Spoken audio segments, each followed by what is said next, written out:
Hallelujah. Good morning po. Good morning. Amen. Hallelujah. Purihin po ang ating Panginoon. Sa namang magandang araw para sa ating lahat. Hindi masyadong mainit at hindi rin naman po masyadong malamig. Ayan, purihin ang Panginoon. Batiin natin yung katabi natin. Good morning! Ayan, amen po.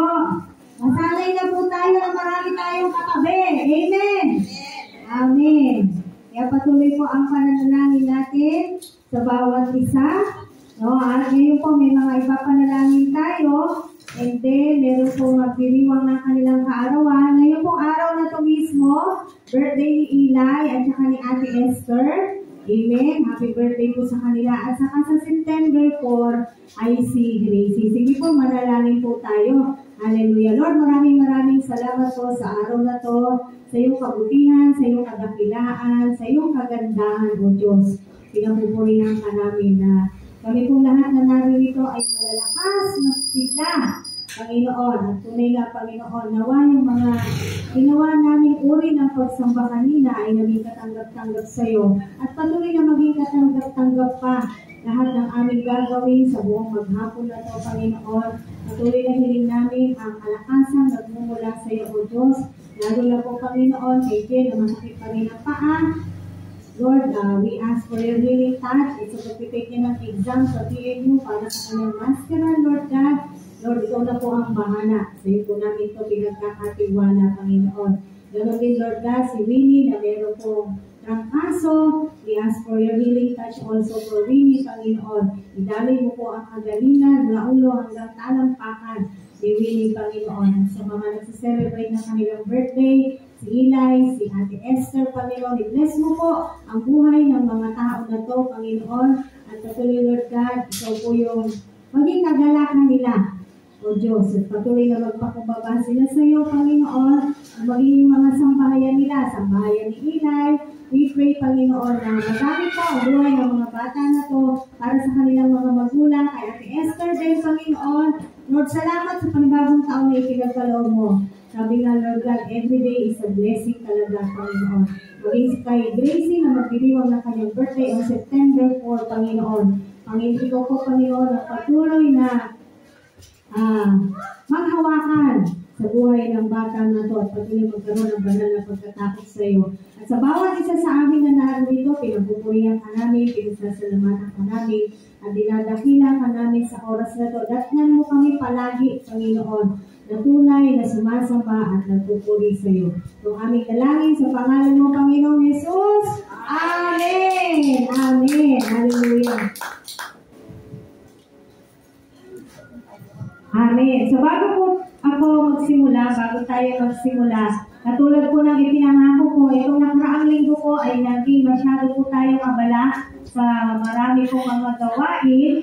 O, kaya nais po natin na kahit na very brief lang, sabi ko naman sa kanya, na ipatotoo kung ano po, dahil kailangan ko nga ng witness last Monday, so nais ko po na yan na po yung magbahagi sa inyo kung ano po yung naganap noong nakaraang Lunes, August 25, doon po sa Dasmariñas, sa Magnificent Church, kila Pastora Open po. Kaya tinatawagan ko na po si Ate RC. Amen. Kahit kaitli lang, Ate RC. Ano lang yung masasabi mong na-witness mo doon sa gawain noong Monday. Nagdala ka na ng tissue. Ayan. Very good. Nagdala na siya ng tissue. Amen. Thank you, Lord. Amen. Praise for Diyos. Hello? Hi. Hello? Hi. No sound. Hindi na, kaya nga pinapala. Hello? Hi. Yes. Glory to God. Tuloy nga na sa Diyos at ako niya. Ano ko lang yung kanina, talaga yung amazing love, talaga naman, doon ko buong linggo na, talaga yung love. Amazing love talaga. Si God. Lord, for your glory. Maraming salamat at nakasaksin na naman kami. O ako kasi hindi kayo kasama, di ba? nakasaksi na naman ako ng isang magandang pagkakataon na talagang sa Diyos ang papuri kung paano pong ating pastora ay ordained. Pero naalala ko din po yung kasama din po ako, naging witness din po ako nung siya ay nag-graduate sa Baguio, di po ba? That is March 9 ba yun? On March 9. Di po ba? Napakasaya kasi kumbaga 2018. Nakakalimutan po tayo ng mga ganun. Talagang pagpapala po ng Panginoon. Sa Diyos ko ang kapurihan. Nasaksiyan ko po yun. Naalala ko din po yung naalala ko na pastora. Naku po paano si pastora ay nagsimula. No? Kumbaga nakita natin doon na talagang she was called by God. She was ordained by God, di ba? Talagang ang Diyos, ang binibigyan natin ng kapurihan sa buhay niya. Nakita naman natin yung kababaang loob niya. Na talagang, kung paano siya nagsimula, no? Talagang hinanggap niya yung talagang calling ni God. Yan natin na, kumbaga sabi nga, elected na talaga siya. Di ba? Doon yung ng Panginoon. Kaya nga po, yung nag-graduate na siya ng, ministry pala yun, no? Master in Ministry. So, ministry talaga. Talagang nakikita po natin kung paano pumulingkod ng ating pastora. At sabi nga po doon, yung 2 Timothy 4, 1-5 yun, kung ating makikita doon, di ba? Kung paano si Paul, sinalis niya si Timothy. At ganun din sa atin na yung pagmiministeryo natin, no? Tapos pinagkatiwalaan tayo ng Panginoon. Di ba sabi nga, He will judge the living and the dead, di po ba? At saka yung preach the season, preach the word in season and out of season. Kung baga napakatagal na yan, talagang nakapanood man o hindi, kapulan man o tag-araw, no? Lingipin ka man o wala, hindi po kailangan po i-preach natin ang gospel o ang salita ng Panginoon. At yun nga po, na kung kami ay hindi ko lang po kasi alam na yun ay gano'n. Hindi ko sinabi ni pastora sa akin na meron gano'n. Mabuti na lang, nakaputi din ako, no? Timing naman, nakaputi rin sila. So yung pagpila pa lang po doon, no? Parang, ano ba yung nararamdaman? Very sacred ba? Ang opin ko doon ay parang tayo kaharap sa Panginoon, di ba? Kasi wala pong witness yung isa, yung pastora. Di ako kasama ng isa kasi si pastora. Bakit asawa niya, anak naman niya. Di ba? Pumila kayong ganyan sa pagbinya nyo. Nararamdaman ko yung parang tayo harap sa Panginoon. So, yun po, napaka-solemn, sacred, talagang mararamdaman mo na talagang yung Panginoon, no, kung paano siya kumilos, no, habang pinagpipray, talagang yung ministeryo na pinagkatiwala sa kanila ay talagang ginagampan nila at nakita naman natin kung paano yung mga pastora. Kaya po, yung mga preaching ni pastora, di ba? Yung mga late talagang, sabi nga yung maipahayag mo yung salita ng Panginoon, di ba? Kumbaga, kailan mo pa ipapahayag kung wala rin mga, di ba? Yung nasa block na sila.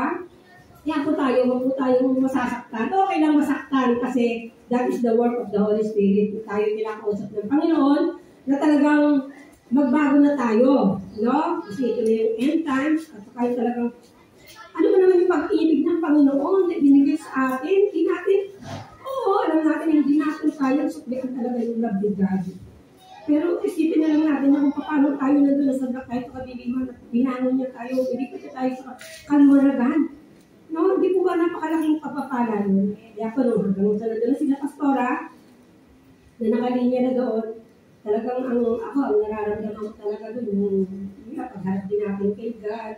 At saka paano ba natin ginagawa niya? Pinapagawa niya sa atin. Masabi nga yung 2020, hindi lang sa mga pastor yun, hindi lang sa mga leader, kundi all of us are given a task, no? Para ipahayag ang salita niya. Kaya purihin po ang Diyos. At yun po, si pastora po ay mag-a-apply pa naman din, no? Yung ready na siya na makakuha ng lisensya sa pangkasal. So kaya yung mga, sabi ko wala pa naman ikakasal dito sa amin. So siguro meron muna una si Kate, dahil si Kate lang ang medyo pinakamatanda, no? Pero wala pa siyang, hindi pa Kate. Mga 35 ka pa.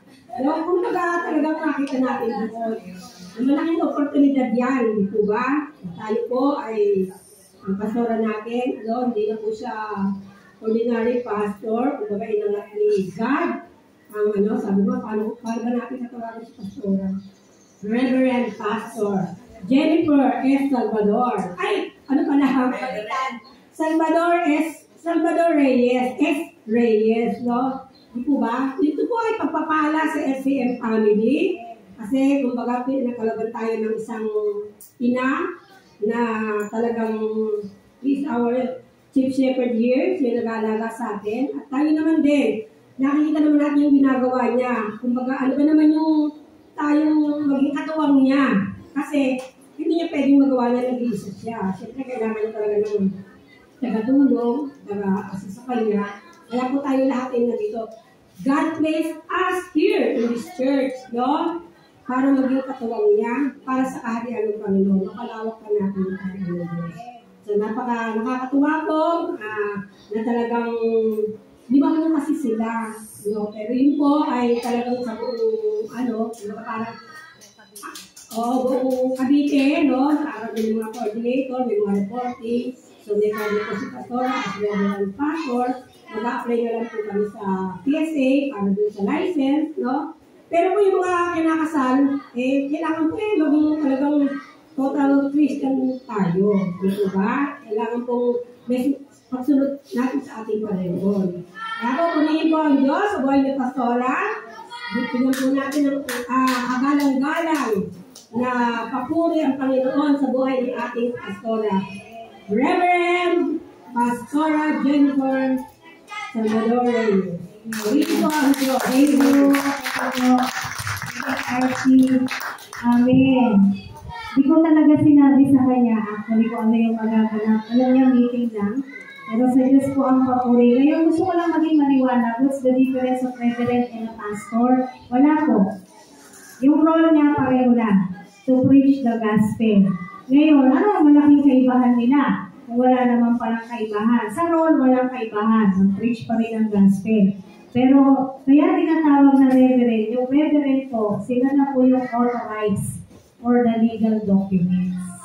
At salamat po sa Diyos dahil sabi ko nga, I never asked, hindi ko po ito hiningi. Nag-wishful thinking ako, lalo na nung kinasal sila Sising and Arlene. Kasi natandaan mo na naghahanap tayo ng pastor. Naghanap po kami ng pastor na magkakasal sana kila CJ at Arlene. Pero unfortunately po ay wala po tayong nakatuwang na magkakasal sana. Meron namang willing, kaya lang very short na yung panahon, hindi na kakayanin. Kaya talagang nangyari, kung kinasal sila dun sa judge, at nakita ko, babae din naman yung nagkasal, sabi ko nga, kaya ko naman yun eh. Yung pagkakasal nung West, doon sa CJ at Arlene. No, ang naging talo lang talaga ako, hindi ako pwede pumirma. Hindi authorized ang signature ko during that time. Pero ngayon po, loloobe, pero tatapatin ko po kayo as much as possible. Ayoko rin magkasal. Dahil iba pa rin yung tingin ko na kapag lalaki yung magkakasal. Ang hinabol ko lang po talaga dito yung mga legal documents na pwede po natin halimbawa, kailangan niyo po ng hindi naman baptismal tao sa iba, diba? Or dedication sa atin, pwede ko na po pirmahan, authorized na po yung pagpirma natin yan. Amen po. So yun po yung kaibahan. And I have my certificates here. At yung mga ibang dokumento, nalalakarin pa rin naman po sa PSA. Pero ang mga dokumento na po na ito ay galing sa Assembly of God. Amen.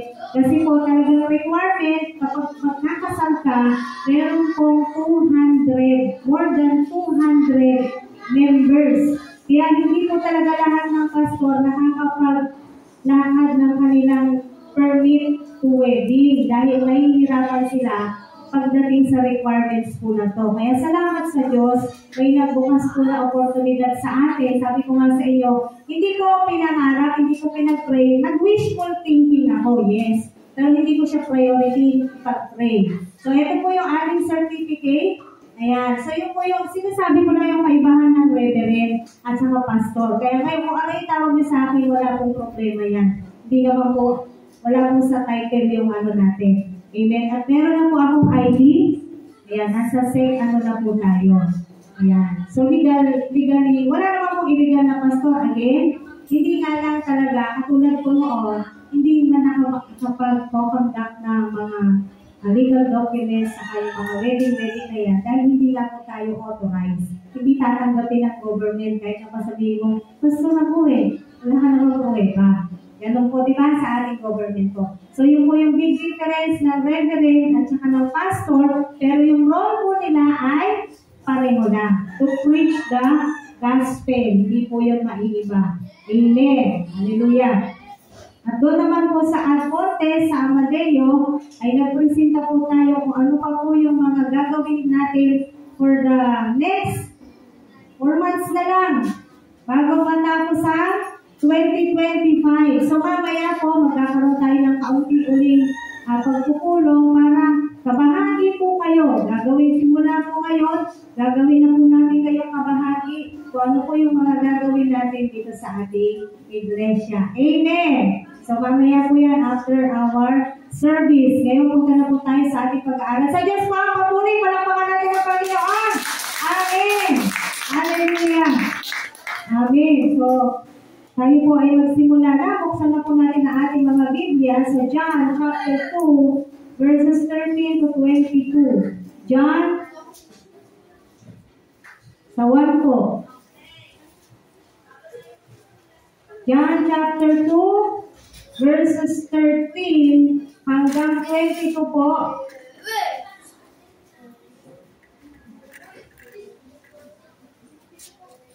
Ito po ay naibahagi sa amin doon sa gawain natin sa Amadeo. Ang gusto ko po rin pong ibahagi sa bawat isa sa atin. Yun nga lang, marami na naman po ang wala. But praise God sa mga narito. Nakita na po natin, John chapter 2, verses 13 to 22 po. Nakita na? Amen. Basahin po natin. Malapit na ang Pasko ng mga Hudyo. Kaya pumunta si Jesus sa Jerusalem. Nakita niya sa templo ang mga nagbibili ng mga baka, mga tupa at mga kalapati, at ang mga namamalit ng salapi. Gumawa siya ng isang panghagupit na lobid at ipinagtabuyang palabas ang mga malakal, pati mga baka at tupa. Sinabog niya ang salapi ng mga namamalit at pinagtataob ang kanilang mga hapag. Sinabi niya sa mga nagbibili ng kalapati, alisin niyo rito ang mga iyan. Huwag niyong gawing palengke ang bahay ng aking ama. Naalaala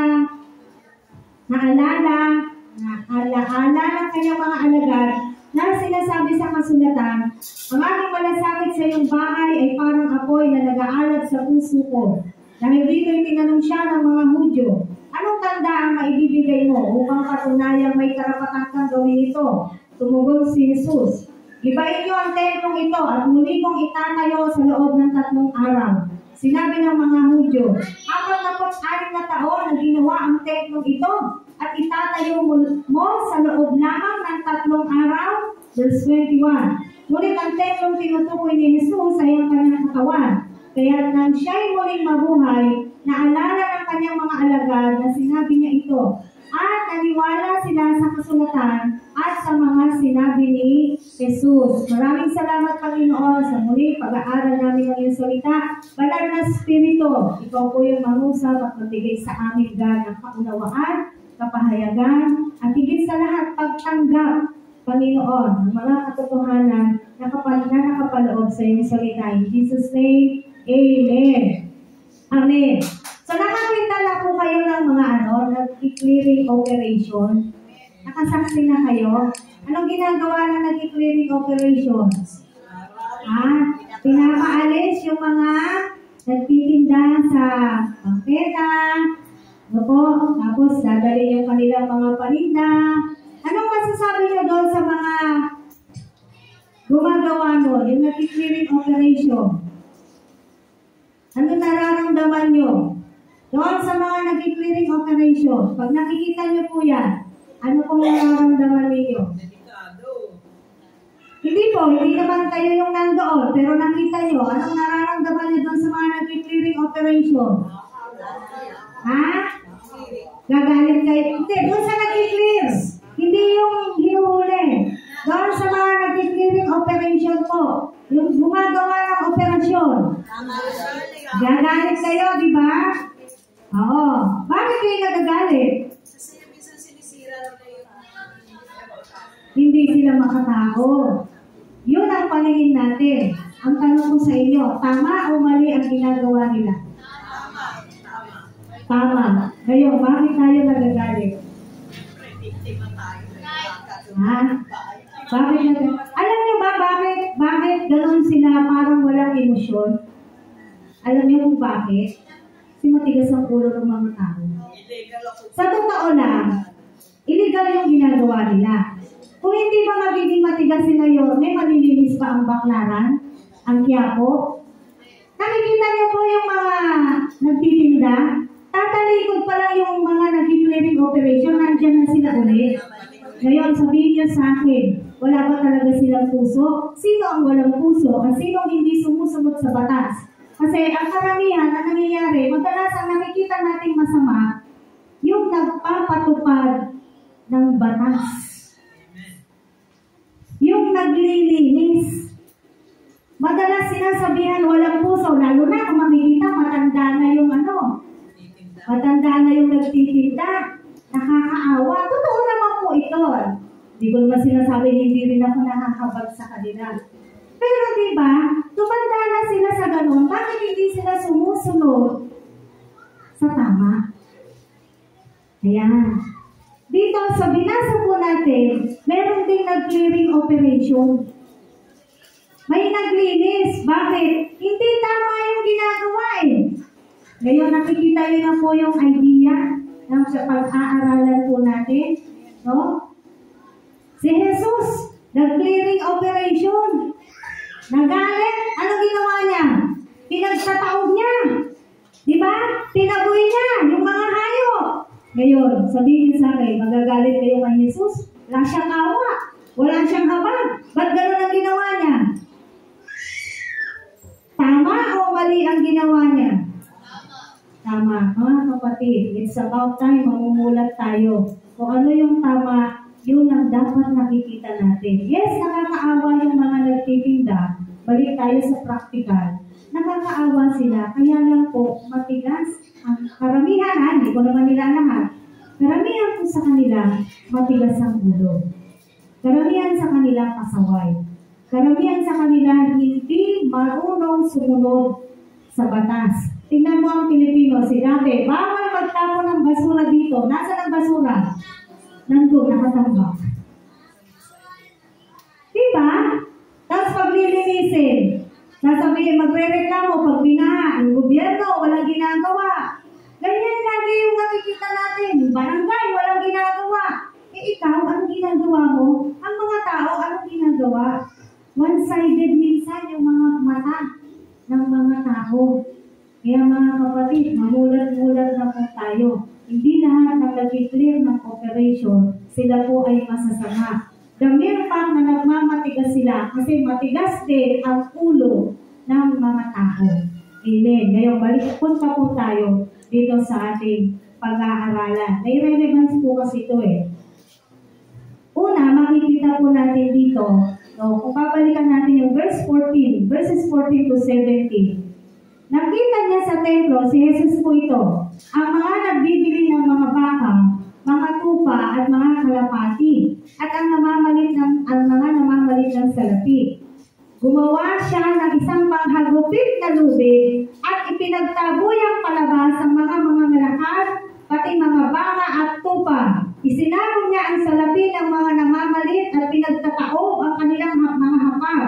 Sinabi niya sa mga nagbibili ng kalapati, alisin ninyo dito ang mga yan, huwag niyong gawing palengke ang bahay ng aking ama. Verse 17, naalala ng kanyang mga alagad na sinasabi sa kasulatan, ang aking malasakit sa iyong bahay ay parang apoy na nag-aalab sa puso ko.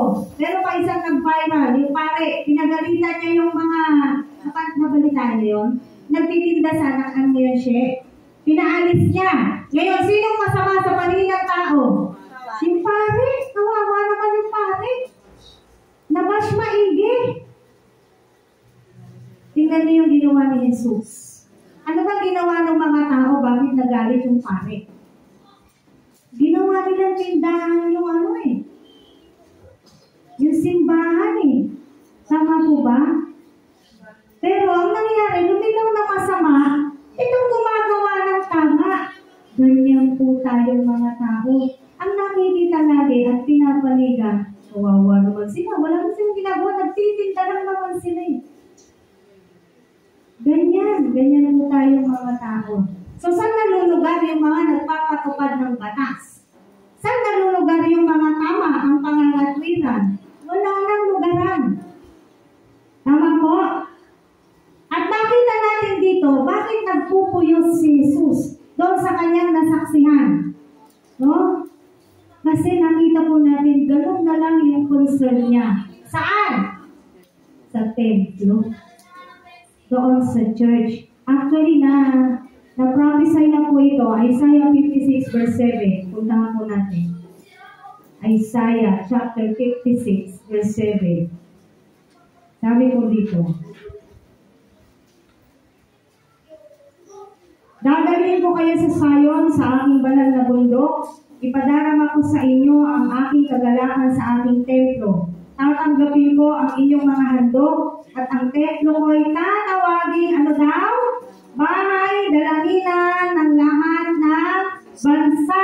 Sa Old Testament na prophesy. Punta tayo sa New. Matthew 21 verse 13. Mateo 21:13.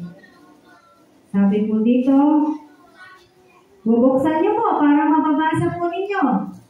Sinabi niya, si Jesus po ito, nasasaad sa kasulatan, ang aking bahay ay tatawaging bahay panalangin. Ngunit ginawa niyong pugad ng mga magnanakaw. Napakabigat. Luke 19:46. Lucas. Luke chapter 19 verse 46. Sinabi niya sa mga ito, nasusulat, ang aming bahay ay tatawagin bahay dalanginan. Ngunit ginawa ninyong pugad ng mga magnanakaw. Nakita po natin to, ilang beses binanggit sa salita ng Diyos na ang templo ng Panginoon ay ginawang pugad ng mga magnanakaw. Pero nung sabi, ito'y bahay panalaginan. Ang bahay ng aking ama ay bahay panalaginan. Makita natin dito, gano'n na lang yung concern ng ating Panginoong Jesus sa templo, sa church. Amen. Nandoon yung puso niya. Nandoon sa templo. Nandoon sa church. Mga kapatid, ano ang church? Ano po yung church? Yes, yung templo sa building. But what is church? Opo, yun nga po yung building. But what is church? Kalipunan ng mga mananampalataya. Hindi po ng tao lang, kung hindi ng mga mananampalataya. Kapag nagsasama-sama ang mga mananampalataya, sila po ay tinatawag na church. Amen. So magkadikit lagi yan. Yung building at saka yung mga tao. Why? Because we are the body of Christ na susulat sa Korinto. Nabasa na po natin yan, di ba? Ang katawan ni Kristo ay mayroong iba't ibang bahagi at tayo po ang katawan ni Kristo. Ganun na lang ang concern ng ating Panginoong Yesus sa church, mga kapatid. Kung walang concern sa church, there is no revival. Uulitin ko po. Again, magkapatid yun ha. The church itself, the building itself, and the church, tayo po. Kung walang concern sa church, wala pong mangyayari revival.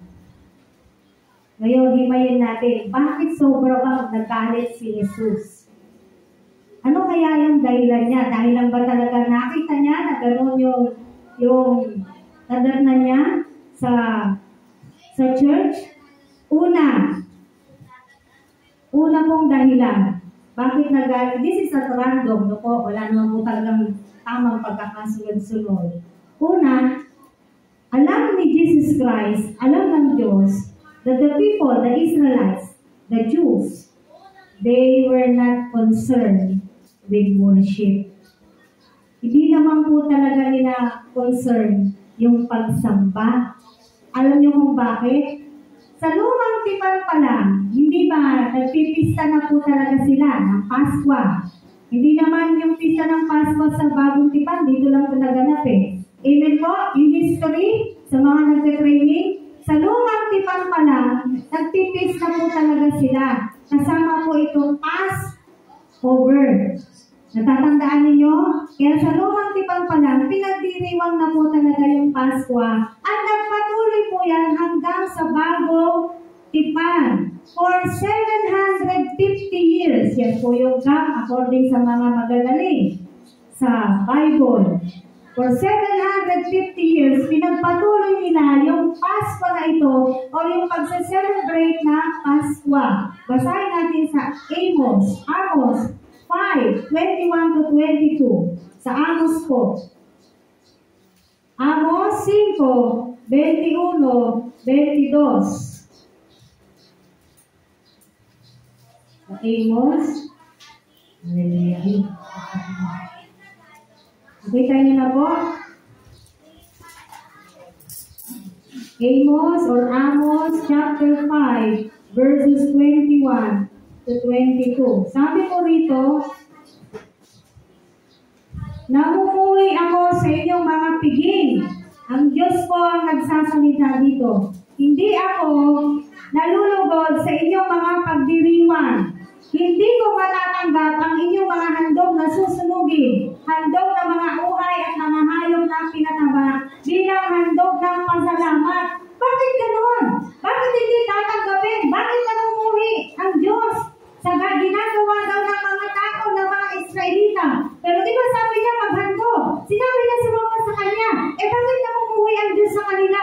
Nabasa natin sa Amos 5:21-22. Magkaka-ugnay po ito dahil uulitin ko yung piging, yung Paskwa, hindi lang naman po ito yung feast na sineselebrate nila. Isa po ito ay nagpatuloy simula ng Old Testament hanggang New Testament. Kung nabasa natin kanina doon sa John, na binasa natin yung main verse po natin ay Paskwa po yung magiging piging po nila. Pero dito sa Amos na mababasa natin, namumuhay ako sa inyong piging, hindi ako nalulugod sa inyong mga pagdiriwang, hindi ko matatanggap ang inyong mga handog na susunugin, handog ng mga uway at mga hayop na pinataba, bilang handog ng pasasalamat. Bakit namumuhay ang Diyos again?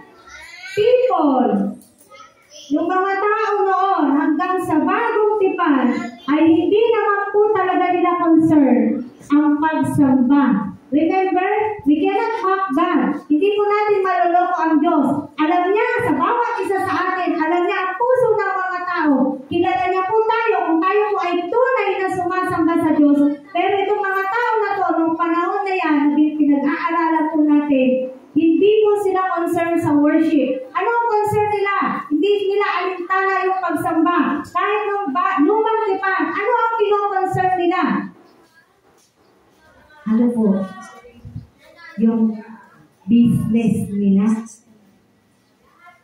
Sa Old Testament, meron na rin mga nagbebenta ng mga hayop. Amen. Sasabihin sa mga tao, hindi ka dapat yung ano mo, hayop na dala mo. Dito meron. Ito maganda. Ito yung karapat-dapat. Kunwari, ako yung saserdote. Kasi saserdote yung sinusunod nila. Ito yung baka ko, maganda. Kaysa yung baka mo, hindi yan tatanggapin ng Diyos. Itong baka ko, tatanggapin ko ng Diyos. So, nagpatuloy hanggang doon sa New Testament, sabi na yung main verse po natin na John. Ang mga tao, leader at hindi leader, hindi nila concern ang pagsamba. They are not concerned with the worship. Hindi nila alintana. Para sa kanila, it's a normal thing to do. parang pangkaraniwan na lang, yung pagsamba. Going with the flow. O araw ng linggo, pupunta, papasok sa loob ng church, may dala-dala, ganito. Ganon na lang ng ganon. No? Tapos yung mga tao naman, ano lang din yung concern nila? Huwag silang mahirapan. Kaya nga yung mga tao doon sa dyan, mga nagbebenta, dahil yung mga tao, malalayo yung kanilang nilalakbay. So, para hindi na sila mahirapan, doon na lang sila bibili ng kanilang alay. Doon mismo, bago pumasok ng templo. Na-imagine niyo po yun? Bawa dito, yan. Kunwari, ngayong panahon natin ngayon, kailangan may dalang baka, kambing, kalapate, kung ano man. Nandiyan sa labas natin, mga nagtitinda na. Baka yung isang pwesto, may pastora pa. No? So, bago pumasok, kailangan bibili na. Dahil hindi pwede sasamba na walang paghahandog ng magdadala. So, anong concern ng buong church? Business. Pera. May pera naman na nung unang panahon eh. Kaya nga si Judas, saan niya pinagpalit si Kristo? 30 pirasong pila. Pera yun noon. Ganun na lang pinagpalit ang Panginoong Jesus. No? So makita po natin dito, alam ni Jesus Christ kung bakit siya galit na galit. Wala naman kayo dito. Di naman kayo nandito para sumamba talaga eh. Alam niya yung motibo ng mga tao bakit pumupunta sa church. Dahil natin sa panahon natin ngayon, mga kapatid, tiyakin natin na yung motibo natin, pag pumupunta po tayo sa iglesia, ay sambahin ng Diyos. Ang concern, yung pagsamba. Amen.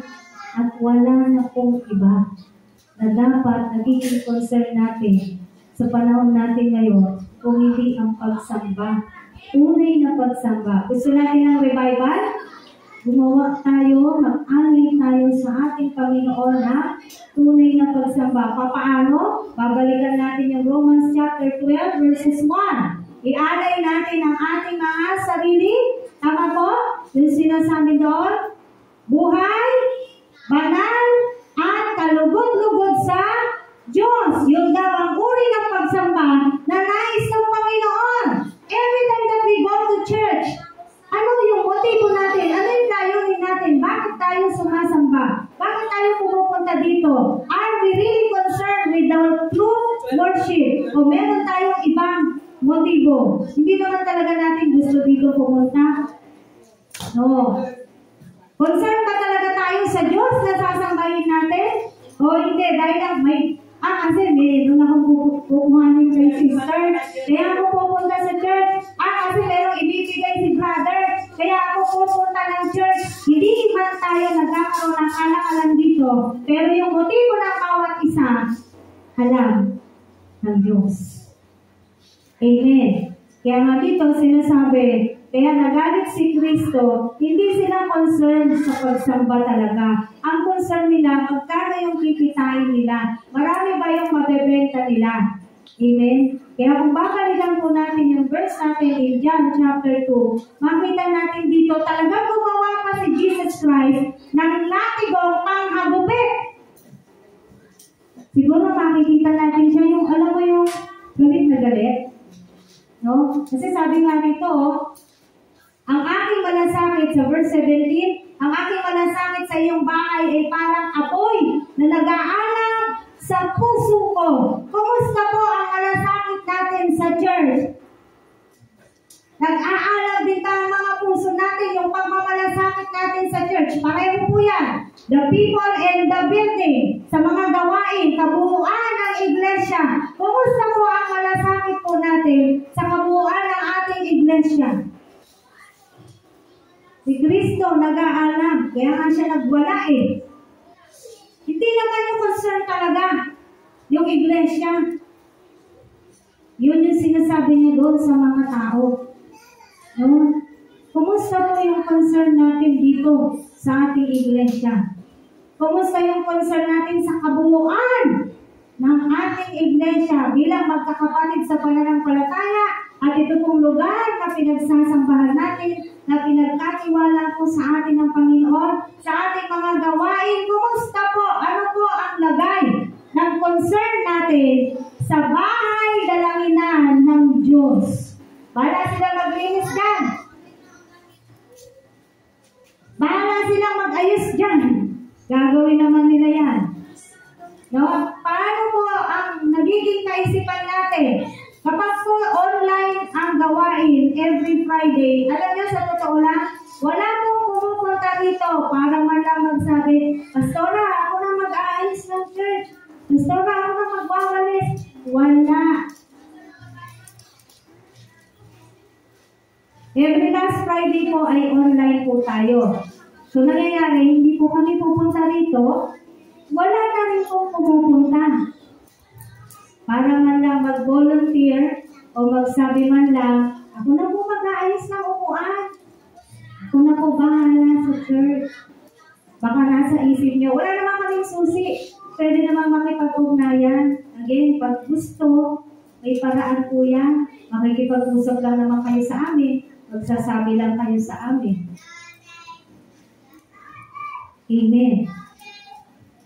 So, tignan po natin, nililiit po natin, mga kapatid, matatapos na po ang 2025. Ganun kabilis ang panahon.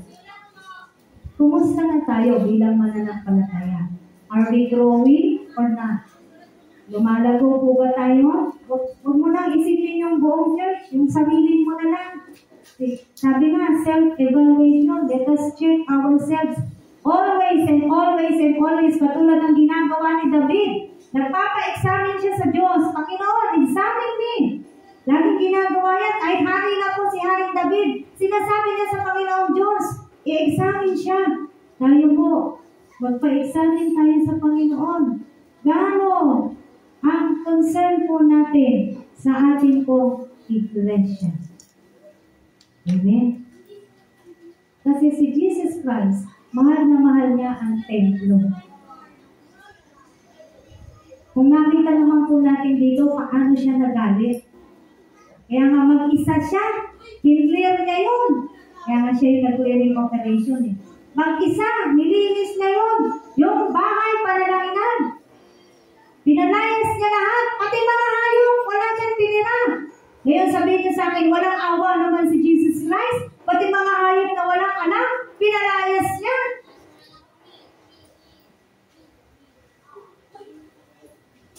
Tama mo ba? No? O questionin ba natin siya tungkol sa bagay na yan? Bakit ganun ang ginawa ni Jesus Christ? Pati mga hayop. Ayan o, mababasa naman po natin dyan. No? Pinaalis niya, pero hindi siya dun sa hayop nagagalit. Pero kasama silang aalis dahil pagmamay-ari yun ng mga tao. Tama po. Kaya kasama sa clearing operation po yan. So, ang mga Israelita noon ay hindi po sila concerned sa tunay na pagsamba. Kaya naman, galit na galit si Jesus Christ. Pangalawa, bakit ba galit na galit si Jesus? They were not concerned with scriptures. Wala naman din silang pakialam sa salita ng Diyos, sa gospel, sa mabuting balita, sa Biblia, sa salita ng Diyos, sa scriptures, kung ano po yung tawag natin. Hindi nila concern ang scriptures. But we all know, and even then, kahit po sila, mga nauna sila sa ating mga tao, the scripture, the word of God, is God itself. Amen? Bakit kailangan pahalagahan ng scripture? Ang salita ay Diyos. Bakit hindi mo pahalagahan ito? Ang mga nakasulat dito, ang salita ay Diyos na nagsa katawang tao. Maliwanag na sinasabi yan dito sa 1. Pero yung panahon na to, nung nagalit si Jesus Christ, hindi din nila concern ang scriptures. Wala silang pakialam. Ano ba yung mapapakinggan ko ngayon? Ano ba yung aaralin namin ngayon? Ano ba yung madadagdag sa pananampalataya namin ngayon? Wala po silang concern kung ano yung scriptures. Wala. Ibig sabihin, they are not concerned with God itself. Kung wala silang pakialam sa scripture, wala silang pakialam sa Diyos. Hindi nila alintana ano man yung maririnig nila na pangangaral ng salita ng Diyos. Amen. Walang pagpapahalaga sa salita ng Diyos. Pastora, paulit-ulit na lang yan. Ayan. Nakakainig si Pastora, ang tagal. Ayan. Sino kaya yung mga ganyan? Bakit? Pumunta ng church, pero nainit naman makikinig ng salita ng Diyos. Eh bakit ba tayo nandito? Hindi mo mag-aral ng salita ng Diyos? Pero anong nangyayari? Madalas, naiinip po tayo. Kapag nagsasalita ay napakahaba, napakatagal. Naiinip ang mga tao. Napakatagal, alas 11 na, di pa siya tapos. Yan sabi, ang service 9 to 11 lang. So ano nangyayari? Wala naman talaga pumapasok sa kaisipan at sa puso. Bakit? Dahil ang nasa puso at kaisipan ay matapos na magsalita yung nagtuturo ng salita ng Diyos. Kaya karamihan, tatanungin mo, paglabas ng church, o ano bang napag-aralan mo ngayon? Ano bang natutunan mo ngayon? Halos walang maisagot. Bakit? Anong gospel ngayon? Ano nga ba? Nalimutan mo na eh. Pansinin mo, ilang minuto pa lang lumilipas. Nalilimutan na. Bakit? Walang concern sa scriptures. Gaano po natin kinasasabihan ang pakikinig ng salita ng Diyos? Yan. Alam niyo po, may dalawang pangungusap na magkaiba po sila ng pakahulugan. Marami nagsasabi, I believe in God. Amen. At yung isang pangungusap, I believe God. Ano pagkakaiba ng dalawa na yun? Nawala lang naman yung in. Doon sa isang pangungusap. Kaya po alam nyo, ano pagkakaiba ng dalawa? I believe in God. At saka I believe God. Pag sinabi mong I believe in God, even the believers will say that. Dahil marami naman talagang naniniwala sa Diyos. Pero yung paniniwala nila hanggang pagkilala lamang sa pangalan ni Jesucristo. Pero yung nagsasabing, I believe God, ito yung mga mananampalataya na nagtitiwala at talagang naniniwala, sumusunod sa salita ng Diyos. Kaya malaki ang kaibahan ng dalawang pangungusap na yan. Ng mga nagsasabing, I believe in God and I believe God. Kahit dalawang letra lang yung nawala po dyan, ay malaki na po yung pagkakaiba ng dalawang pangungusap na yan. Dahil generally, lahat ng tao, kaya nilang sabihin talaga, I believe in God. Amen. No? So yung mga Israelita, wala po silang pagpapahalaga sa scriptures. Walang pagpapahalaga sa ano ba yung mapapakinggan nila? Ano po? Ngayon, yung panahon naman natin ngayon, ay dito tayo, ito, magaling itong magturo. Ito, nakakagising to. Doon, si Pastora nakakaantok, di tayo makinig. Madalas, ang mga tao ang hinahanap, yung mga nagtuturo ng magagaling. No? Kung maghahanap po kayo ng gano'n, hindi po ako le-level doon. Marami pong magagaling. Magagaling magsalita ngayon. Marami rin magsalita na magigising ka naman po talaga. No? Pero ano bang concern natin?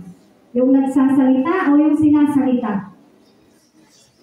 Sasabihin ko nga sa inyo, maraming nagpapahayag ng salita ng Diyos, nakakaantok po sila, pero kung titignan mo yung content ng sinasabi nila, sila yung nagsasabi ng totoo. Sila yung tama, yung ipinapahayag na salita ng Diyos. Nasubukan nyo na bang pakinggan si Charles Spurgeon? Kayong mga leaders. No? Si Charles Spurgeon, matagal nang patay. Pero nakakaantok yan. Kung talaga, dapat, mga leaders, dapat kayo, inaalam nyo yung mga ganyan. No. Nakakaantok po talaga magsalita yan. Pag nakinig ka in audio sa pamamagitan sa pagsasalita ni Charles Spurgeon, makakatulog ka. Pero tignan niyo yung sinasabi niya. Maganda kasi maganda ang Biblia. Amen. So anong concern ba natin? Bakit tayo pumupunta ng church? Ang concern niya ba yung ako? O yung sasabihin ko? O yung ituturo ko? Ano po? Pagka may bisita tayo, maganda, may bisita tayo. Ibang magsasalita. Kasi nakakasawa na sa pastora. Pwede ganyan, yung mga nasa sa isip ng iba. Makarinig naman ng iba. Pero diba, sinasabi ko rin naman sa inyo, pag may iba tayong bisita na magpapahayag ng salita ng Diyos, take nyo yung opportunity, grab the opportunity na makarinig po kayo ng ibang nagtuturo ng salita ng Diyos. Dahil ang concern natin ay yung scriptures. Again, titignan nyo yung content na ipinapahayag ng salita ng Diyos. Amen. Pangatlo, bakit galit na galit si Kristo? Ang mga tao, hindi na sila concerned sa judgment. Tingnan nyo napakatagal ng panahon nito na isulat ang Biblia. Pero, mga tao noon, hindi na sila concerned sa judgment. Hindi na sila natatakot sa paghuhukom na sila'y mahusgahan ng Diyos. Wala na silang pakialam sa judgment. Amen? Dahil kung sila mo ay may takot sa Diyos, hindi nila gagawin ito Hindi din naman magagalit si Kristo kung ang mga Israelita, mga Hudyo noon ay talagang sumusunod sa Kanya. Pero dahil nagalit si Kristo, alam natin na hindi yun talaga ang kalooban ng mga tao. So, wala nang concern sa judgment. Tingnan mo yung iba, anong sinasabi? Yako na! Kung sa impyerno mapupunta, edi sa impyerno. Parang akala mo ba napakadaling sabihin na talagang maputanggap mo na pupunta ka sa impyerno? Buti nga sana kung gano'n lang kasimple na pag nainitan ka sa impyerno, alis mo na ako magpapalamig lang ako sa... Labas lang ako sandali. Sana pwede yun. Diba? Kasi hindi po pwede yun Once na nahukuman na po tayo ng Diyos, wala nang bawian. Yung mga tao mo, wala silang concern sa paghuhukom. Sa gagawing judgment ng Diyos, wala na pong pagtatakot ang mga tao noon, ang mga Israelita. Hindi sila natakot. Alam naman natin yung history. Nakipag-usap lang si Moises sa Diyos, pumalik lang ng bundok. Pagbaba niya, ano na nakita niya? Sumasang pa lang sila sa Diyos-Diyosan. Diba? Hindi pa nagtatagal si Moises sa bundok. Pagbaba niya, meron na silang Diyos-Diyosan. Naghanap na ng ibang Diyos. So, hindi naman talaga natakot kay Yahweh yung mga tao din noon.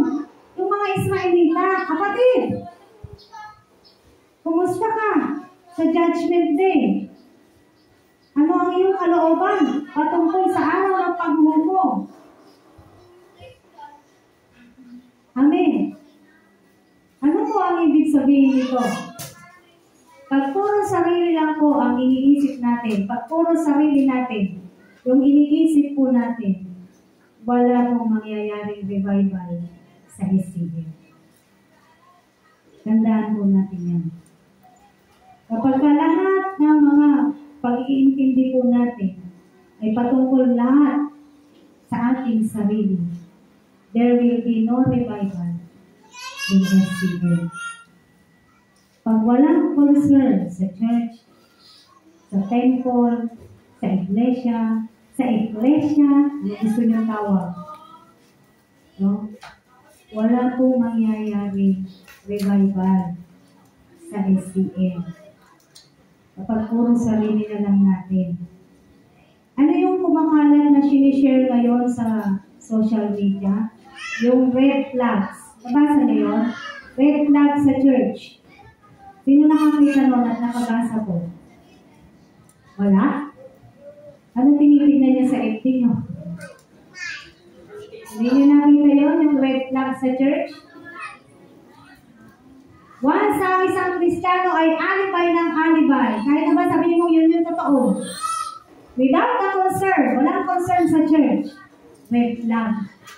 At nakakalungkot kong sabihin, kahit ako nasasaktan, marami kong red flag dito.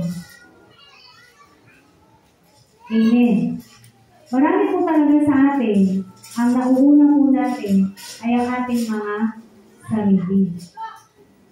Kaya kahit anong panalangin natin ng revival, wala pong mangyayaring revival kapag ka nauuna po talaga ang ating mga sarili. Mga kapatid, this preaching is a call to seriousness.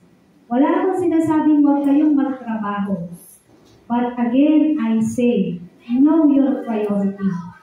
Alam natin dapat ano ang prioridad natin sa buhay bilang tayo ay mananampalataya.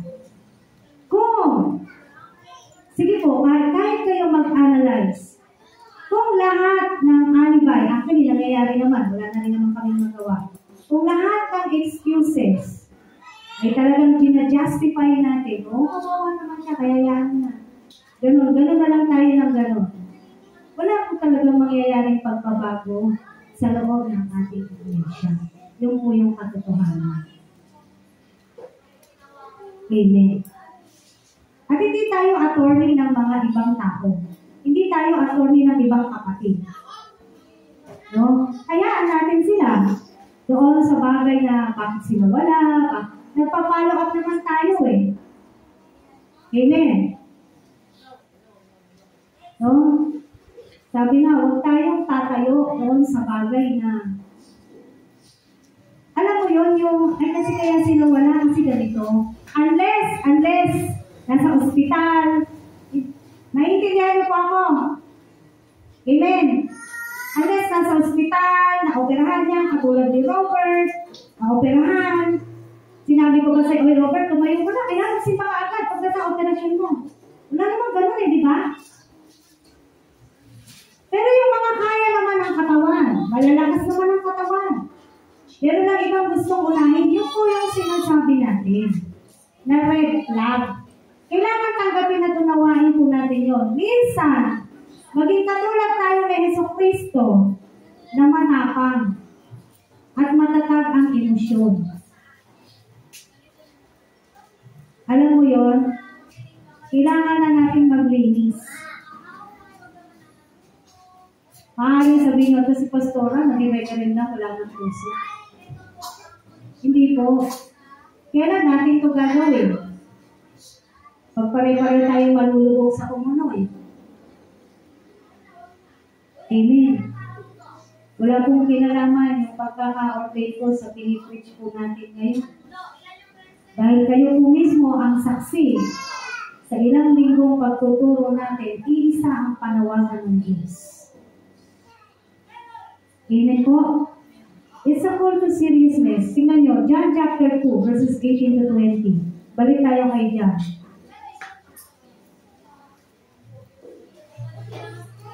Sabi ng mga tao sa kanya, ang mga Hudyo, tinanong siya, anong tanda ang maibibigay mo upang patunayang may karapatan kang gawin ito? Tumugon si Jesus, ibahin niyo ang templong ito at muli kong itatayo sa loob ng 3 araw. Sinabi ng mga Hudyo, 46 na taon na ginawa ang templong ito at itatayo mo sa loob lamang ng 3 araw? Anong gusto sabihin ni Jesucristo dito? Ang pagkilala sa tunay na Diyos. At yung tinatanong siya, ba't mo yung ginagawa? Authorized ka ba? Anong karapatan mo? Parang ganyan, hinahanapan pa siya ng, siguro hinahanapan pa ito ng dokumento. Asan firma ni President? Patingin nga ang clearing operation mo? Nakuha niyo po yung punto? Kasi hinahanapan siya ng karapatan eh. Authorized ka ba na gawin mo yan? Na nag-clearing operation ka? Ayan. No? Pero di ba, anong sabi ng Biblia? Kay Jesucristo? All authority has been given to our Lord Jesus Christ. Nakasulat sa Biblia yun. Ang ngayon, nahahanapan siya ng authority. Kahit tayo, hahanapan ba natin ang anong karapatan ni Jesucristo na gawin ang mga bagay na to? So, nais lamang ng ating Panginoong Jesus, kahit dito sa mga tao na to, actually wala naman kong pinagkaiba sa panahon noon, panahon ngayon, no?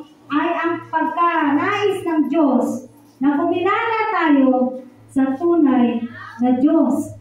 kilalanin ang sovereignty. Ano ba yung sovereignty? Yung authority niya, yung pagiging Diyos niya, yung kapangyarihan niya. Kilalanin natin, bakit hindi? 3 araw, itatayo ko yan. Sino makagagawa niyan? Actually, sa literal at hindi literal, kayang gawin ni Kristo yan. Amen! Again, sa literal at hindi literal na pagtatayo ng building, kaya niya yun. Sinong tao ang makagagawa mo? Panging Diyos lamang po. It's ninanais ng Panginoon. Sa pagkakasagot niya na ito, kinalanin mo, ikaw, tao ka lang. Ako, Diyos ako. Amen po.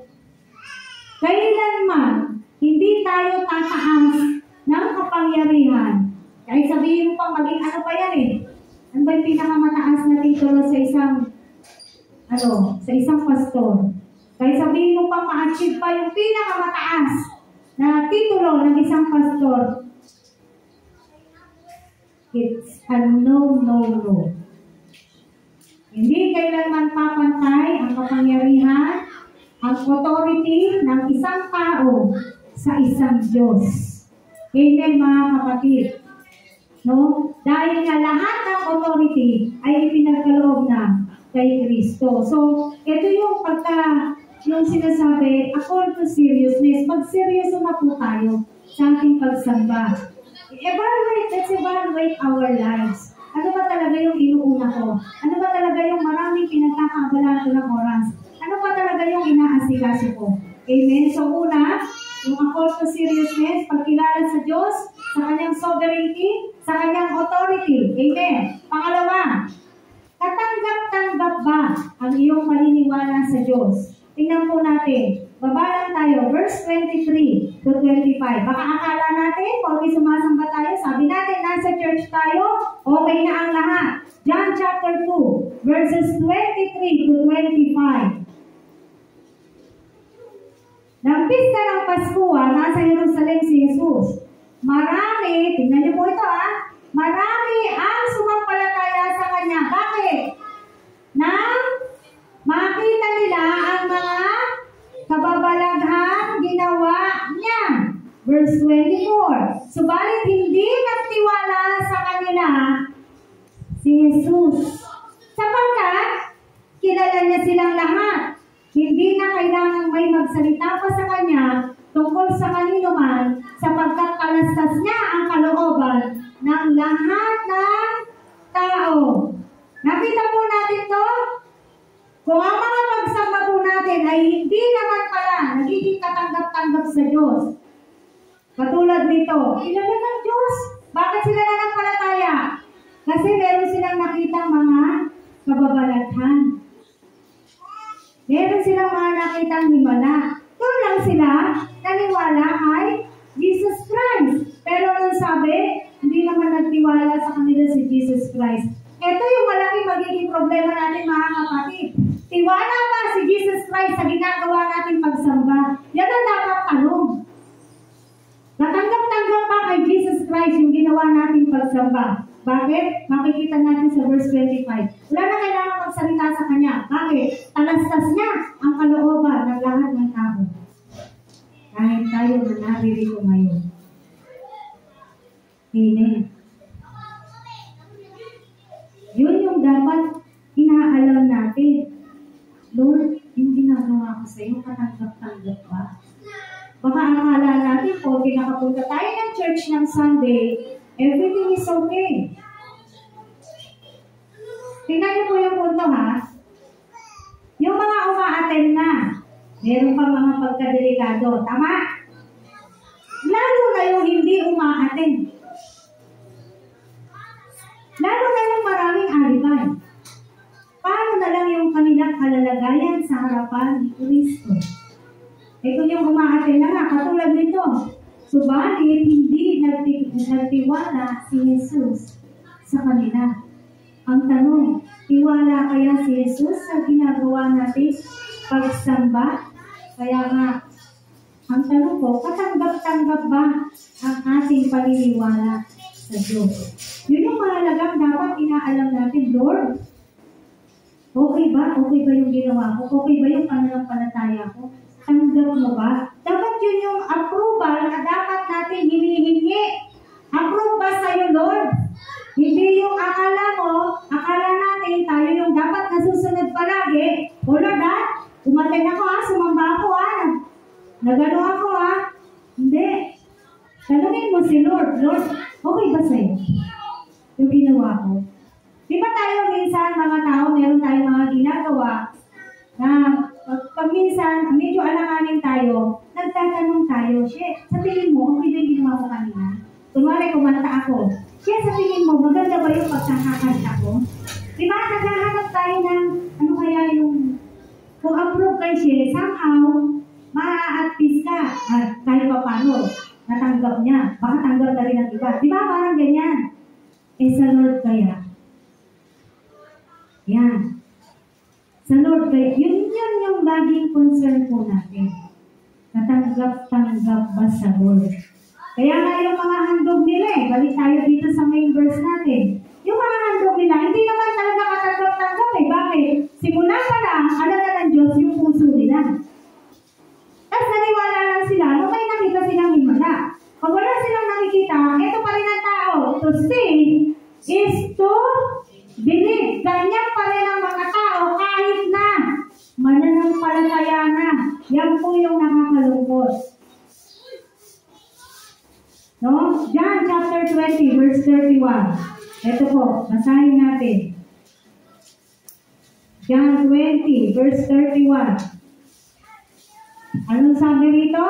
Ang layunin ng aklat? Ang mga natala dito ay sinulat upang ano daw? Sumampalataya kayong si Jesus ang Mesayas, ang anak ng Diyos, at sa gayo'y magkaroon kayo ng buhay sa pamamagitan niya.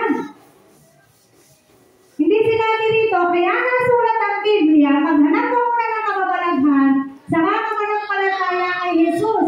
Ang sinasabi rito, ang mga nakatala dyan na isulat upang sumampalataya ang mga tao na si Jesus ang Mesayas, ang anak ng Diyos, at nang sa ganon, magkaroon tayo ng buhay sa pamamagitan ni Yesu Cristo. Wala ka nang ibang hahanapin pa. Kaya nga may kanta tayo dyan, di ba? Wala nang hahanapin pa. Sigurado ka kung si Jesus talaga. Wala na tayong iba.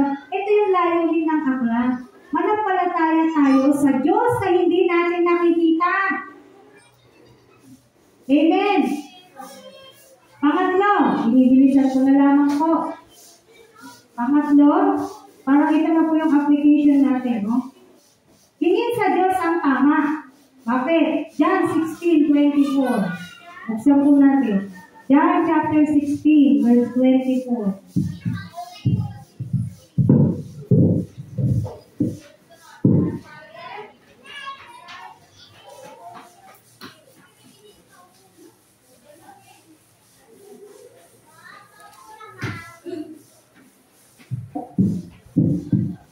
Nakita niyo na po?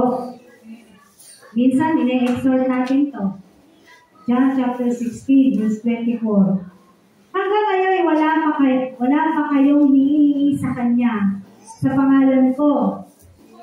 Humingi kayo at kayo'y tatanggap upang malubos ang inyong kagalakan. Si Yesu Cristo po yung nagsabi nito. Hanggang ngayon, ang sabi niya, wala pa kayong hinihingi sa Kanya sa pangalan ko. Maaaring sabihin natin, aba, ang dami ko nang hinihingi sa Diyos. Tama? Marami na akong hinihingi sa Diyos. Bakit sinasabi ni Jesus Christ? Hanggang ngayon, wala pa kayong hinihingi. Humingi kayo at kayo'y tatanggap upang malubos ang inyong kagalakan. Marami na po tayong hinihingi. Sa totoo lang. Ano mga hinihingi po natin? Mga material na bagay. Lord, wala kaming pagkain, pwedeng pagkain. Lord, wala kaming pera, pambayan. Lord, kagalingan. Huwag niyo pong ipagkakamali, hindi po ito masama. Pero lahat ng hinihingi po natin, yung kailangan ng mga physical ng katawan natin. Bakit sinasabi ni Jesus Christ, wala pang humihingi, wala pa kayo tinatanggap. So anong hihingin natin? May humingi na ba ng ganito? Lord, bigyan mo ako ng puso ng tunay na makasasamba sa iyo. Diba madalas, pag pupunta tayo ng church, may prayer request ako eh. Kahit basahin natin lahat ng prayer request yan eh. Wala akong makikita dyan na hihingi ng ganito eh. Tama? Kahit naman po ako eh, hinihingi ko ganito. Walang humihingi sa Diyos. Na Lord, sana maging katanggap-tanggap sa iyo yung mga pagsamba ko. So, hihingin natin yung tama, yung mahalaga, at yung kailangan natin para malubos ang kagalakan natin. Yung kagalakan na sinasabi dito ay yung pagkakaroon ng buhay na walang hanggan sa piling ni Jesucristo. Hindi yung kagalakan dito sa lupa. No? May humingi na ba ng ganito? Lord, bigyan mo ako ng tunay na pagtanggap at pagsunod sa salita ko. Di ba wala rin? Hindi mo natin hinihingi ang mga bagay na to. Kaya nga sabi ni Jesus, di pa kayo humihingi? Wala kayo natatanggap. Bakit? Kasi ang hinihingi natin ay yung mga bagay na tangible. Doon pa rin tayo sa ayaw man nating aminin. To see is to believe. Bigay mo lang to, Lord. Yan, marami na nagsabi niya. Bigyan mo lang ako ng trabaho, Lord. Susunod na ako sa'yo. Binigyan ng trabaho. Nasaan na ngayon? Wala. Nasa trabaho. I-follow up mo. Hindi ka nasasagutin. Bakit? Istorbo ka eh. Bine-message eh. Magiging tayo pa yung istorbo. Ako. So may humingi na ba nito? Lord, bigyan mo ako ng kalooban ng tunay na pagsunod at pagtanggap sa iyong salita. May humingi na rin po ba nito? Lord, yung puso ko, bigyan mo ng banal na pagkatakot, lalo na patungkol sa judgment. Kasi ayoko po, kapag ako'y nakaharap na sa iyo, ako po'y huhusgahan mo ng patungo, hindi sa piling mo, hindi sa piling ng kaaway. Nakikita ba natin yung bigat nitong judgment na to? No? Hiningi na po ba natin yun? Hindi natin po hinihingi sa Diyos. Walang humihingi ng mga bagay na to sa Diyos. Kaya sabi ni Jesus, hanggang ngayon, kailan pa nasulat to? Ang Biblia. Kahit ng mga panahon nila, walang humingi sa Diyos ng ganito. Bakit? Kasi nga, ang kabalahan ng mga tao ay mga bagay na ikasisiya nila. No? Yung mga bagay na sa tingin nila, yun yung kanilang kailangan. Diba natin kailangan ng pera? Kailangan natin. Amen. Again, bumalik tayo sa Mateo. Tignan mo yung ibon. Hindi ako may sabi, ha? Tignan mo yung ibon. Siya ba'y nagtatrabaho? Hindi, pero pinapakain siya ng Diyos.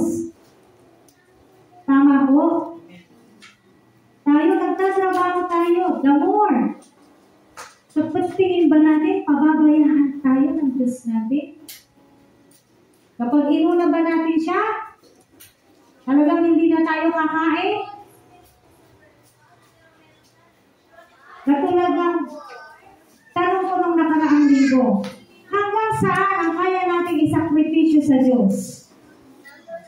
Tanghali na, di pa tapos si Pastora, nagugutom na ako. Hindi makapagsakripisyo sa Diyos. Kasi hindi sila nag-almusal. Alam mo, pupunta ka sa church, bakit hindi ka mumuya kahit ano? Nagigits niyo po ako?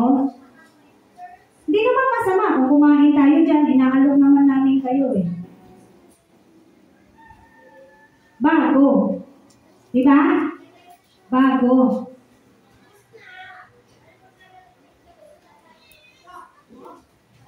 Yung sasabihin mo, ang tagal ni Pastora, nagugutom na ako. Asan ang sakripisyo? Ang tagal ng pagbabahagi ng salita ng Diyos. Nasaan ang sakripisyo? Nasaan ang concern? Ano sagot? Nasaan ang concern kapag gano'n? Hindi ba sarili mo pa rin? Tama ko ba? Uy, masama na palang magutom dun sa ACM. Ako nagsasabing gutom ka dun. Hindi po. Hindi. Huwag yung baka nga yung sinasabi ko, magkaroon ng maling yan nililiwanag ko sa inyo eh.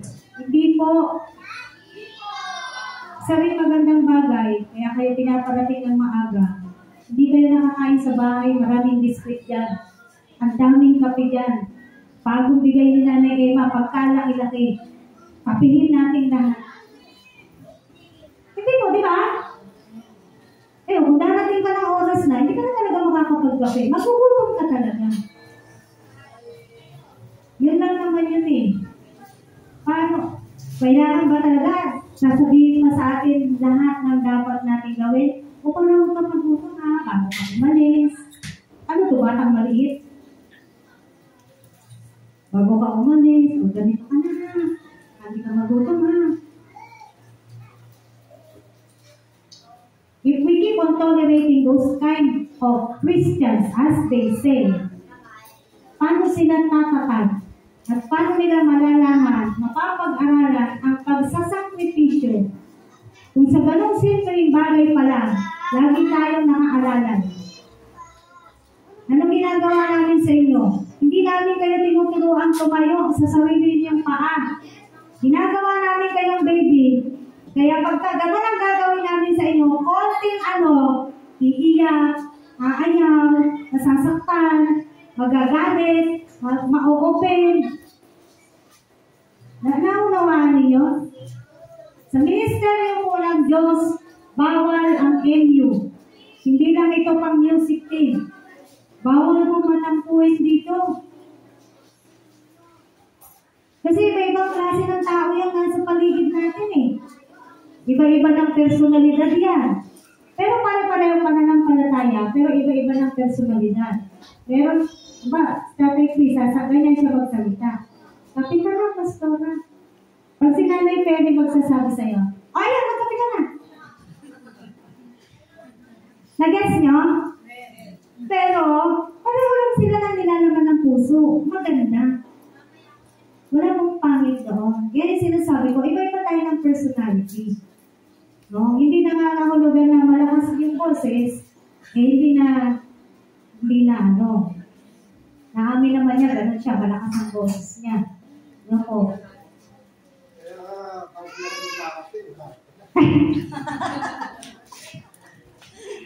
Tama yan tayo. Hindi po, yung gusto ko lang sabihin, yun na po. No? Hindi namin kayo matuturuan ng katatagan kapag lagi kaming nakasalo, nakaalalay sa inyo. Gets niyo ba? You have to learn. You have to grow. Kailangan tumibay at tumatag ang bawat isa sa atin at magpalakasan tayo. Aalalay kami, yes. Magpapalakasan tayo, yes. Pero yung gagawin kitang baby, it's a no. Dahil sabi sa Biblia, hanggang ngayon ba? Dede pa rin ang gusto mo? Tanda-tanda mo na? Nabasa nyo na yun? O yung version ko na lang yun, ha? Version ko na lang yun. Parang ganito, ano ako? Sabihin ko, Nay, tingin ka, Dede. Ano kaya sasabihin sa akin ni Nanay Kelly? Nakapatukan pa ako yan eh. Dede, sinasabi mo. Nakakawaan ninyo? Umiingat tayo sa edad. Umiingat, dapat nag-grow din yung mga spiritualidad. The more na nililipas yung panahon ng pagiging Kristiyano natin, the more na nag-grow po tayo. Amen. Kung nasaktan ka, tanggapin natin. Alam ba, kung talagang tayo yung mali, tanggapin natin.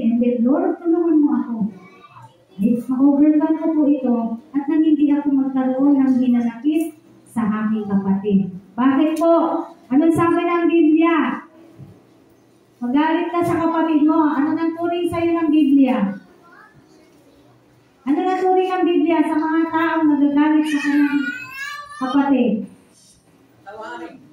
Hindi po, yung turing. Ha? Nabasa niyo na ba yun sa Mateo? Saan ba yun makikita? Kapag ka nagalit ka sa iyong kapatid, isa ka na parang mamamatay tao na yung nakasulat dun eh. Pero titignan po natin, no? Ayoko magano. Tingnan natin sa Biblia. Sino nakakita na? Pakisabi sa akin.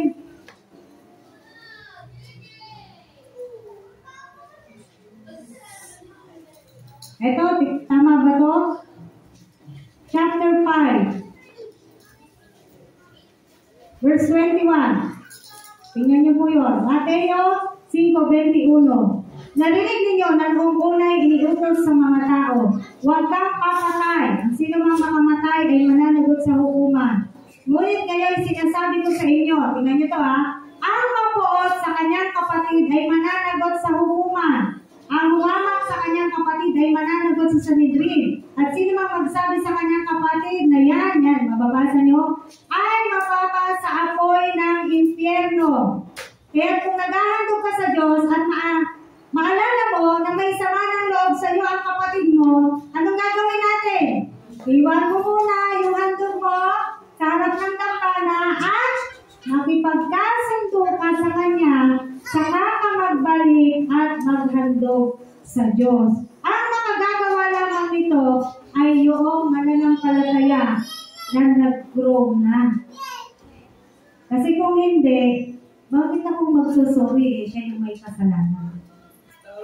Tama? Hindi nang gagawin ko ngayon. Ako pa ko namin sa anak ko. Diba yung kinabi ko sa iyo? Opo. Hindi na, mag-pray ka muna. Opo. Ito naman, iba sa mga kapatid sa yung kaso mo naman kasi, Sa anak ko nangyari. ang bastos kasi yung anak mo. Tama ka naman, bigyan mo muna siya ng lesson. Pero hindi na nangangahulugan na hindi mo na siya anak. Anak mo pa rin siya. Pero kailangan ang mga anak dinidisiplina. Kailangan may matutunan siya doon sa ginawa niya sa'yo. Advice nga sa akin, kausapin ko daw ka. Opo, pwede naman na. Pero bago ka makipag-usap, mag-pray ka muna. Kasi baka tumaas yung, yung emosyon, high blood ka pa. Kailangan meron tayong gabay ng banal ng Espiritu. Opo, amen. So ito, kaya nga sinasabi ko sa inyo, kapag hindi po tayo talaga concerned sa mga bagay na pinag-aralan natin, hindi tayo concerned sa tunay na pagsamba, hindi tayo concerned sa scriptures, hindi tayo concerned sa judgment, hindi natin ito gagawin lahat. Amen. Hindi tayo lalago. Hindi tayo magkakaroon ng revival dito sa iglesia po natin.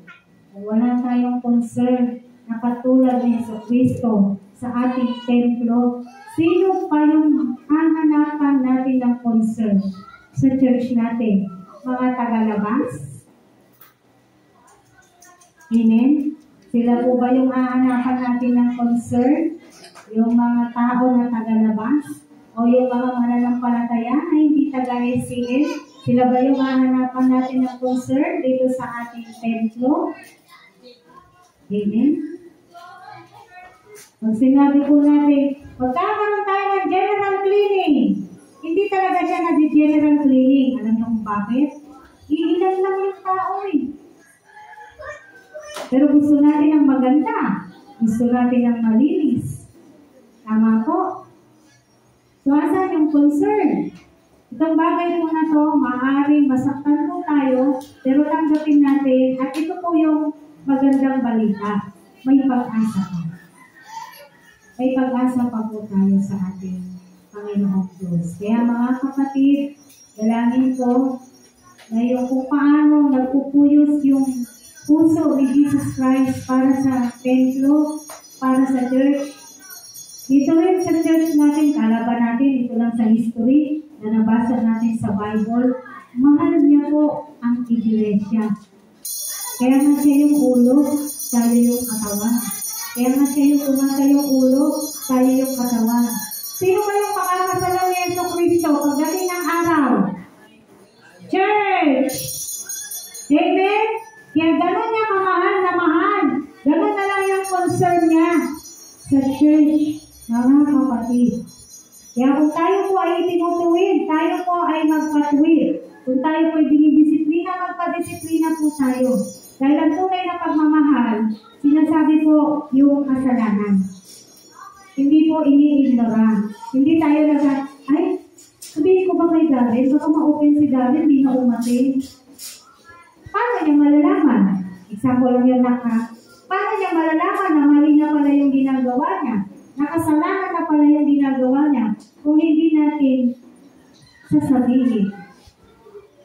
Again, is it biblical na sabihin ang kasalanan ng kapatid? Yes. Open review is better than secret love. Nasa Proverbs po yan. Kaya kung tayo po ay i-review, magpaano po tayo ng buong puso. Tayo po ang nagpapaalalahanan dahil mahal po natin ang isa't isa. Amen. Mahal na kung saan tutulungan namin kayong maging matatag, matibay, tumayo sa inyong sariling paa bilang mananampalataya, pero hindi kayo gagawin baby. Maliwanag po yan, oh. Aalalayan, pero hindi gagawin baby. Konting kibot, eto na, nagugutom ka ba? Eto na. Hindi. Ano ba naman yung ilang oras ka lang hindi kumain? Mamatay ka ba? Para sa Diyos. Yung panahon po nila Yeso Cristo, sa kanilang pagministeryo, basahin niyo sa Marcos. Talagang tumakas muna sila saglit para sila ay makakain. Sino na nakabasa dun sa Marcos? Pero ano may ibig kong sabihin sa inyo dito? Inuna nila yung pagministeryo. Paglilingkod sa Diyos. Amen. Tayo po ay manalangin. Hallelujah. Muli, Panginoon, nagpapasalamat kami sa iyo. Alam namin na mga kakahayagan na ito ay mabigat. Pero salamat. Dahil patuloy mo kami tinuturuan at patuloy, Panginoon, na gusto mo talagang malago kami. Malakas kami. Lumaki kami, O Diyos. At higit sa lahat, magkaroon talaga ng revival ang iglesia mo po. Ang puso namin, Panginoon, ituwid mo. Ang isip namin, ituwid mo, Panginoon. Umayon sa iyong kalooban ang nilalaman ng aming puso. Umayon sa iyong plano ang nilalaman ng aming kaisipan, maging ang aming mga plano. O Diyos, wala kaming ibang minanais, kundi mabigyan ka ng kalukuran. Because this is the chief end of our lives, to give you glory. Mapasaya ka namin, matuwa sa ginagawa namin. Tama ba itong mga pananampalataya namin? Katanggap-tanggap pa sa iyo itong aming pagsamba. Dalangin namin, Lord, natutuwa ka sa mga ginagawa ko namin. Salamat po ng marami, O Diyos. Itong aming dalangin. Sa pangalan mo, Panginoon Jesus. Amen.